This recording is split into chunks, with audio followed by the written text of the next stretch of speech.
प्राचीन रोम में जब किसी भी व्यक्ति की मृत्यु हो जाती थी तो उसके परिवार के लोग एक ऐसे व्यक्ति को हायर करते थे जो मृतक की तरह कपड़े पहनकर और उसके चेहरे का मुखौटा लगाकर उसकी तरह अभिनय करते हुए नाचने और जश्न मनाने का काम करता था। और इस काम को करने वाले व्यक्ति को फ्यूनरल क्लाउन कहा जाता था।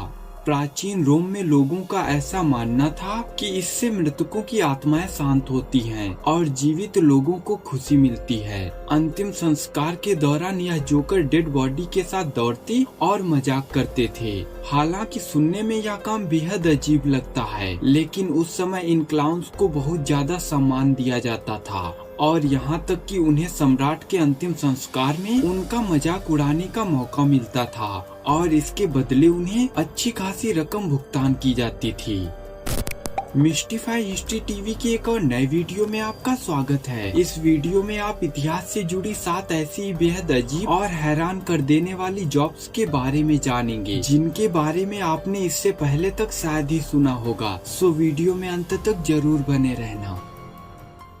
नंबर 6, विक्टोरियन इरा के दौरान जब बिजली का आविष्कार नहीं हुआ था, उस समय लंदन की अंधेरी सड़कों पर कुछ कम उम्र के बच्चे मोमबत्तियां और मसाले लेकर लोगों को रास्ता दिखाने का काम किया करते थे, जिन्हें लिंक बॉयज कहा जाता था। पैसे कमाने के लिए ये लिंक बॉयज रात में ग्राहकों को जलती हुई लिंक उठाकर ग्राहक जहाँ भी जाना चाहता था वहाँ लेकर जाते थे और कभी कभी कुछ एक्स्ट्रा पैसे कमाने के लिए ये लिंक बॉय चोर और लुटेरों के लिए भी काम किया करते थे। इसके अलावा इन लड़कों के लिए यह काम इतना भी आसान नहीं होता था, क्योंकि कई बार अंधेरी और सुनसान गलियों में अनजान ग्राहकों द्वारा इन्हें खुद भी लूट लिया जाता था।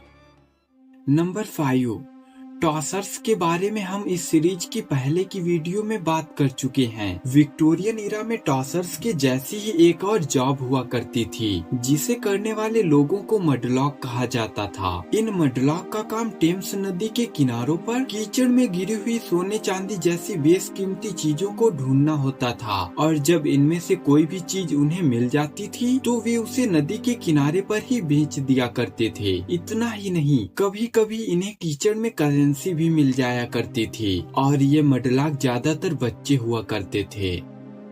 नंबर 4, 19वीं सदी के यूरोप के लगभग सभी मध्ययुगीन शहरों में एक बेहद आम समस्या थी और वह थी चूहे, जिनके कारण उस दौरान ब्यूबोनिक प्लेग जैसी कई खतरनाक बीमारियां फैलती थी, जो आधुनिक समाज के विकास में एक बड़ी बाधा थी। ऐसे में उस समय लोगों ने इस समस्या से निपटने के लिए एक समाधान निकाला और वे कुछ ऐसे लोगों को काम पर रखने लगे जो घर घर जाकर चूहे पकड़ने का काम करते थे और ये लोग अपने साथ एक डॉग भी रखा करते थे और इन चूहे पकड़ने वाले लोगों को रैट कैचर्स कहा जाता था। विक्टोरियन इरा के दौरान इंग्लैंड में चूहों की तादाद इतनी ज्यादा हुआ करती थी कि जिसका अंदाजा आप इस बात से लगा सकते हैं कि रानी विक्टोरिया ने अपने महल के लिए एक पर्सनल रैट कैचर हायर किया था, जिसका नाम जैक ब्लैक था। हालांकि चूहे पकड़ने वालों का काम निश्चित रूप से एक महत्वपूर्ण काम था, लेकिन फिर भी आमतौर पर लोग इन्हें नीची नजरों से देखते थे, क्योंकि उनके काम को गंदा माना जाता था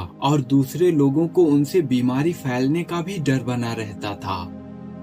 नंबर 3, 18वीं से 19वीं सदी के मध्य उत्तरी अमेरिका में अनाथ बच्चों को नगर पालिका या चर्च के अधिकारियों द्वारा प्रिंटिंग हाउस चलाने वाले लोगों को बेच दिया जाता था, जहां इन लड़कों को स्याही के टब मिलाने, कार्यालय में झाड़ू लगाने और स्याही रोलर्स को धोने जैसे छोटे मोटे काम करने पड़ते थे और उस दौरान इस काम को करने वाले बच्चों को प्रिंटर्स डेविल कहा जाता था। शायद आपको जानकर हैरानी होगी कि बेंजामिन फ्रैंकलिन, वाल्ट विटमैन और मार्क ट्वेन जैसे उल्लेखनीय लेखक अपनी युवावस्था के दौरान प्रिंटर्स डेविल के रूप में काम किया करते थे।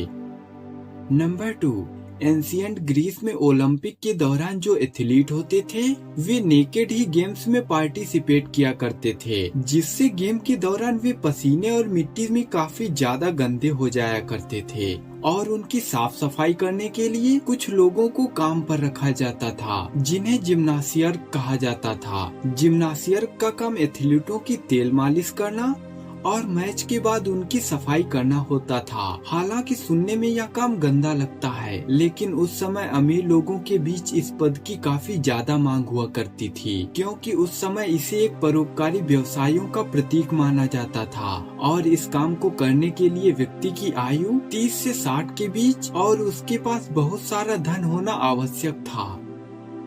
नंबर 1, 1600 के दशक के अंत में इंग्लैंड में लंदन की भीषण आग के बाद घरों को बनाने के तरीकों में बदलाव किया गया, जिसके अनुसार उस दौरान घरों की चिमनियों को पहले की तुलना में ज्यादा सकरा कर दिया गया। लेकिन इस नए डिजाइन के कारण लोगों को चिमनियों को साफ करने के लिए काफी ज्यादा मुश्किल हुआ करती थी, जिसका हल निकालने के लिए किसी उपकरण का आविष्कार करने के बजाय उस समय लोगों ने कुछ ऐसे युवा लड़कों को काम पर रखा जो लोगों के घरों की चिमनियों को साफ करने का जोखिम भरा काम करते थे, और इन लड़कों को चिमनी स्वीपर्स कहा जाता था। अब भले ही सुनने में यह काम बेहद साधारण लगे, लेकिन यह बेहद डरावना काम था, क्योंकि जिन लड़कों से काम करवाया जाता था उन्हें या तो अनाथालयों से या फिर गरीब माता पिता से खरीद लिया जाता था, और उन्हें बंधक नौकरों की तरह हर दिन सुबह से शाम तक काम करने के लिए मजबूर किया जाता था। इस काम को करने वाले ज्यादातर बच्चों की उम्र महज 5 से 10 साल ही हुआ करती थी। इसके अलावा यह काम बहुत खतरनाक होता था, क्योंकि इस काम को करने वाले ज्यादातर बच्चे चोट, श्वसन संबंधी बीमारियों और कैंसर के कारण किशोरावस्था में ही अपनी जान गंवा देते थे। सो दोस्तों, इस वीडियो के लिए बस इतना ही। वैसे इन एंशिएंट प्रोफेशंस के बारे में आपके क्या विचार हैं, हमें कमेंट्स में जरूर बताइएगा। और वीडियो पसंद आई हो तो लाइक और दोस्तों के साथ शेयर जरूर से कर देना। और हिस्ट्री व फिलॉसफी से जुड़ी ऐसी अमेजिंग और इन्फॉर्मेटिव वीडियोज के लिए चैनल को सब्सक्राइब कर घंटी को दबाना बिल्कुल भी मत भूलना। मिलते हैं आपसे एक और नई वीडियो में। जय हिंद।